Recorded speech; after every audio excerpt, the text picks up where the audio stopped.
আরে আমার জমিনে ঘাসগুলো কে কেটে নিয়ে গেছে? আমার গরু আব্বা, হলো। কি করছ কত? এই দেখিস না ঘাসগুলো কাটে নিয়ে যাচ্ছে, তোরা কি দেখিস না? দূরু তোরা দেখবি না? ভালো কথা রাখো। হ্যাঁ কি করবি ক ক? আমার পরীক্ষার ফিস লাগবে 2000 টাকা দাও।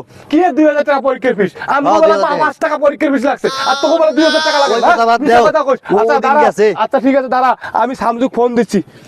ফোন দিয়া আমি সামজুক। আরে ওর সময় আবার ফোন দেয় কেডা? এ চাচা নাকি? হ্যালো চাচা, হ্যাঁ ভাইস্তা, এই বল। তোমাদের পরীক্ষার ফিস কত রে?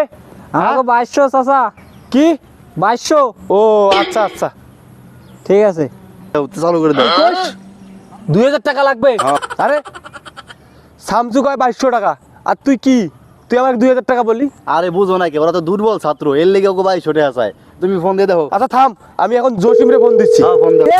এই মাল খাওয়ার সময় কোন হালায় ফোন দেয় রে? এই খালা খালা সুমনের বাপ ফোন দিছে। আসসালামু আলাইকুম চাচা। ওয়ালাইকুম আসসালাম ভাতিজা। আচ্ছা ভাতিজা, তোমাদের পরীক্ষার ফিস কত? কিরে, সুমনের পরীক্ষার ফিসের জন্য নিশ্চয়ই কোনো সমস্যা আছে, একটু বেশি করে বলতে হয়। চাচা, হ্যাঁ বলো ভাতিজা। সুমনের পরীক্ষার ফিস তো 2500 টাকা করে। কি কোষ ভাতিজা? হয়? হ্যাঁ 2500 টাকা। ও আচ্ছা ঠিক আছে। আচ্ছা বাবা। কিরে, জসিম চাই 2500-এর কথা।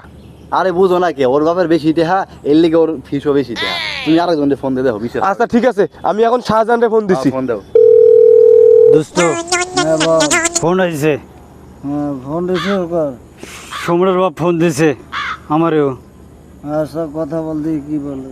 হ্যালো চাচা, হ্যাঁ ভাতিজা। বলো কি বলবো? আচ্ছা ভাতিজা, তোমাদের পরীক্ষার ফিস কত? 3000 টাকা লাগবো চাচা। 3000?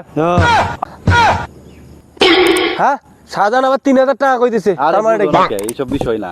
ওরা নেশা রেশা খায়, এই জন্য ওগো বেশি টাকা। আমি তো ভদ্র ছেলে, তোমার ভালো ছেলে, এই জন্য আমি তোমার থেকে টাকা কম নিচ্ছি। তোমার টাকা বাড়াই দিব আমি, বুঝো না কেন?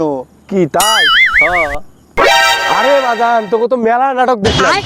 গতকালকে 500 টাকা দিয়ে ফর্ম ফিল আপ করে যাচ্ছি, তুই যা, চলে যা।